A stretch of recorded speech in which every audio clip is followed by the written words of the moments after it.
Então, vou explicar. Right. Let me explain some specific specificities about Brazil, so maybe you can understand.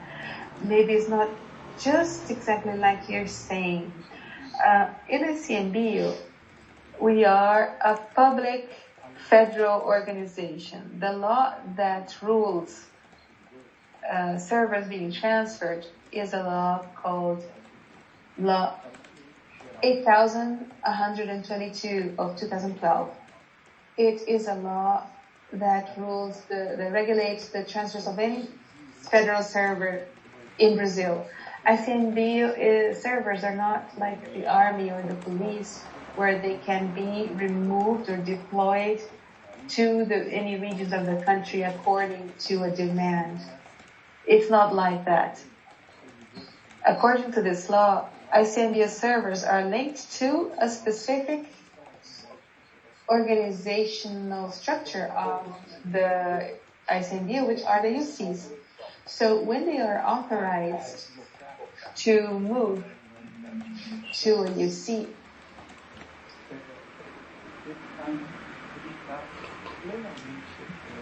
they are completely, it's like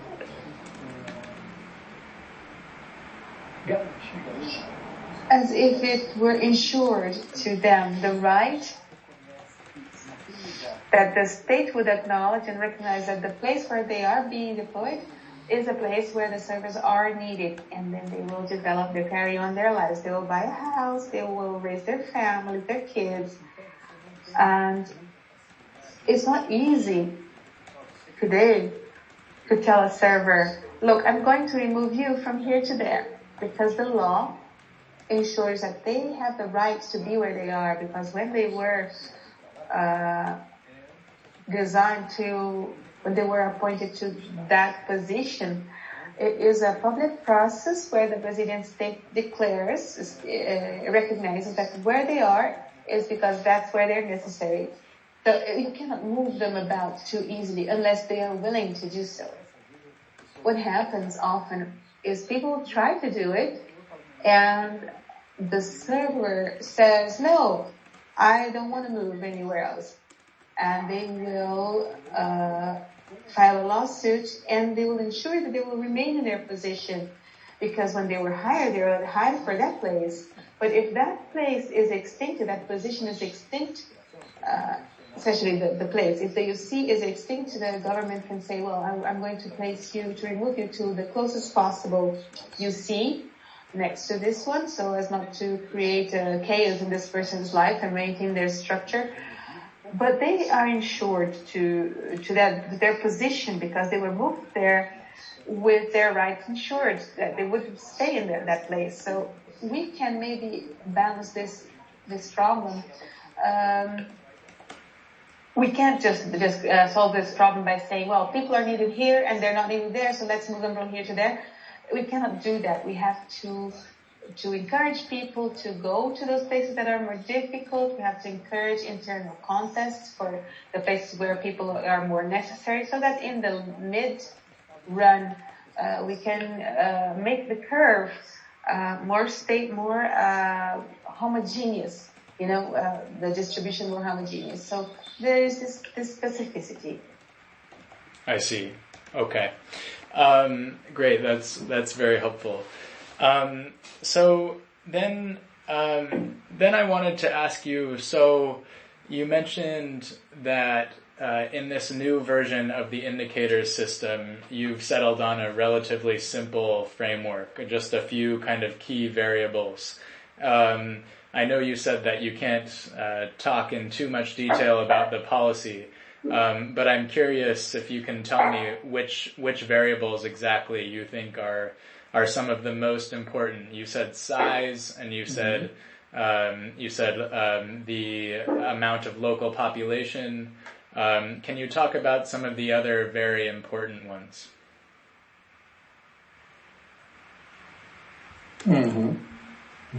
Tá. Yes. Você está... I'm not sure. how informed you are about the kinds of UCs we have. They're very similar to the ones in the US, with a few exceptions, which are the extractivist reserves, the reserves of sustainable use, which are areas that were created to offer support to traditional families that already use traditionally those natural resources. So we created areas where the sustainable use would be ensured. So this is one category. It has people living in the UCs. There are people living there. And we have the national parks, which are like yours, whose main purpose, final purpose, besides protecting biodiversity, is to offer public visitation. And we also have the national forests for exploration. We have the national forest where timber is commercially explored legally. And we have APAs, which are private dominion. But we can control the occupation of the territory in order to minimize impacts. But those are certainly not classic protected areas as we know them. There are places where there are many people. For example, Brasília. The entire city of Brasília is an APA. It's an Área de Proteção Ambiental. APA. The entire federal district is an APA, and it's not what we would call the classic model of a park. So we have to try to recognize what are the needs of these UCs specifically that would justify a demand of a number of more than 3 servers. Why 3? It's not a magical number. It's just because we are considering that 450.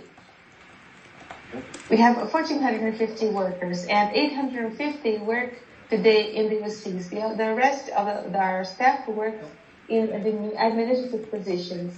And with this number of 3, which is the minimum number that we can imagine, so that we can say that there is a team. Even if we have 3 in each UC, we could not cover all of the UCs with 3 people, because we have 800 and something, people working in UCs. So we are creating an estimate that in some cases we would need to add people, and in some other special cases we would need to remove people from this 3-person nuclei, because some of our categories are very different. We have some UCs that are very small, with less than 1,000 hectares, and this for Brazil is very, very small compared to another UC with 3 million hectares. So we can't have 3 people equally in the 1,000 hectare and the 3 million hectare ones. So we need to correct this referential nuclei to 3 people, and then we can add people or remove people according to the managerial complexity of each UC, such as how many visitors the UC receives, how many families are beneficiaries of the UCs and they must be tutored by the state, how many environmental monitoring program, how much research is done in the ecological stations, the biological reserves, what programs we can in fact implement to protect biodiversity that are carried out by our own servers. So those are things that are part of the daily lives of the team, and we chose as indicators. Very few indicators, in fact, if they do or don't have contracts of concession contracts. In this case, we do contracts with companies. So the companies will manage forestry exploration, timber exploration, for example, or vegetation. So mandatorily, we need to have 1 person that is a server of ICMBio to manage the contract. So the units that work under public concession, we need to have 1 server to handle the contracts, So we already know this. This is the daily life, the daily routine of a UC. So we have 9 indicators, I believe. I'm not sure, but I think 9. Some are specific, such as number of visitors, number of families, beneficiary families, monitoring contracts, monitoring projects, concession contracts, sustainable management plan that allows the use by the community. This is the kind of management plan that only happens in the RISEX extracted reserves. That is where